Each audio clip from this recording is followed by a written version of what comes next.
Israel Hamas युद्ध के बीच Israeli प्रधानमंत्री बेंजामिन नेतन्याहू ने बुधवार को एक बयान में हमास के लड़ाकों को खत्म करने की बात कही है। उन्होंने कहा, फलस्तीनी आतंकवादी समूह के सभी आतंकियों का मरना तय है। शनिवार को हमास की ओर से इजराइल पर हुए अचानक हमलों के बाद पहली बार नेतन्याहू ने हमास के खात्मे की बात कही है। उन्होंने कहा, हमास दाएश की तरह है, हम उन्हें बर्बाद कर देंगे जैसा दुनिया ने दाएश को खत्म कर दिया।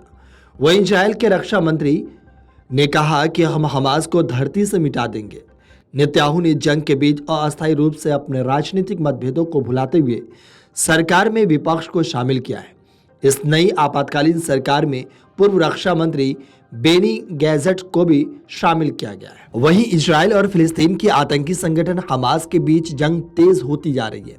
इस जंग में अब तक दोनों ओर से हजारों लोगों की मौत हो चुकी है। सैकड़ों इजरायली सैनिकों को हमास ने भी बंधक बना लिया है। ये जंग 7 अक्टूबर को तब शुरू हुई थी जब हमास ने गाजा पट्टी से इजराइल की ओर रॉकेट दागे थे। हमास ने इजराइल पर 5000 से ज्यादा रॉकेट दागने का दावा किया था। इसके बाद इजरायली प्रधानमंत्री बेंजामिन नेतन्याहू ने हमास के खिलाफ जंग का ऐलान कर दिया था। नेतन्याहू का कहना है कि दुश्मन को ऐसी कीमत चुकानी पड़ेगी जिसके बारे में उसने कभी सोचा नहीं होगा। हमास और इजराइल के बीच पहले भी संघर्ष हो चुका है, लेकिन इस बार ये संघर्ष कहीं ज्यादा है। वह इसीलिए क्योंकि इससे पहले कभी इजराइल ने आधिकारिक तौर पर पहली बार हमास के खिलाफ जंग का ऐलान नहीं किया था। अब आपको बताते हैं कि इस जंग के अहम किरदार कौन है। सबसे पहले हमास है और दूसरा है बेंजामिन नेतन्याहू, तीसरा अगर कह सकते हैं इसको मोहम्मद डायफ, यानी हमास की मिलिट्री विंग का चीफ है मोहम्मद डायफ। ये सभी फिलिस्तीन और हमास जंग के मुख्य किरदार हैं। वहीं अगर मोहम्मद दाइफ की बात करें तो इजराइल पर हमले का मास्टरमाइंड इसे ही माना जा रहा है। इसने ही इजराइल के खिलाफ ऑपरेशन अल-अक्सा स्टॉर्म की अगुवाई की थी। मोहम्मद दाइफ साल 2002 से हमास की मिलिट्री विंग का प्रमुख है।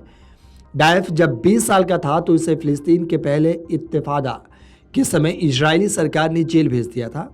1996 में हुए एक बम धमाके में 50 से ज़्यादा इजरायली नागरिक मारे गए थे, जिसके बाद दाइफ को जिम्मेदार बताया गया था। वहीं अब इस पूरे विद्रोह का और जंग का मास्टरमाइंड बताया जा रहा है। Video desk अमरउजाला.com। अमर उजाला अब आपके टीवी पर भी। अपने स्मार्ट टीवी पर यूट्यूब पर सर्च करें अमर उजाला, चैनल सब्सक्राइब करें और देखें ताज़ा खबरें, वो भी HD क्वालिटी में। और हाँ, बेल आइकन दबाना ना भूलें ताकि हर खबर हो आपके घर। अमर उजाला, निष्पक्ष, निर्भीक, निरंतर।